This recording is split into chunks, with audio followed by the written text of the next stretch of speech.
மக்கள் தொகை அடிப்படையிலான மறுசீரமைப்பு என்பது தமிழ்நாட்டிற்கு மட்டுமல்ல, ஆந்திரா, கர்நாடகா, கேரளா, பஞ்சாப், ஒடிசா, மேற்கு வங்கம், ஹிமாச்சல், உத்தரகண்ட், வடகிழக்கு மாநிலங்களும் பலத்த சேதத்தை ஏற்படுத்த வல்லது என்பதை உணர்ந்து அனைத்து கட்சி கூட்டத்திற்கு ஏற்பாடு செய்திருக்கும் மாண்புமிகு தமிழ்நாடு முதல்வர் திரு மு.க. ஸ்டாலின் அவர்களுக்கும் தமிழ்நாட்டின் பிற கட்சிகளையும் நான் மனதார பாராட்டுகிறேன்.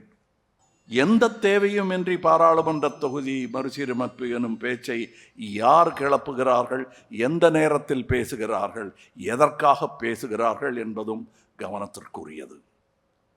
மாநிலங்கள் உரிமைகளில் தலையிடுவதும், வருடாந்திர பட்ஜெட்டில் தேர்தல் வரவிருக்கும் மாநிலங்களுக்கு மட்டுமே அதிக நிதி ஒதுக்குவதும், தமிழ்நாட்டிற்கான நியாயமான நிதி பகிர்வை மறுப்பதும், பேரிடர் காலங்களில் நமது கூக்குரலுக்கு செவி சாய்க்காததும், மும்மொழி கொள்கை எனும் பெயரில் ஹிந்தியை திணிப்பதும், எம் பேச்சை கேட்டால்தான் நிதி தருவேன் எனும் மிரட்டுவதும் ஒரு ஒன்றிய அரசின் செயலாக தெரியவில்லை.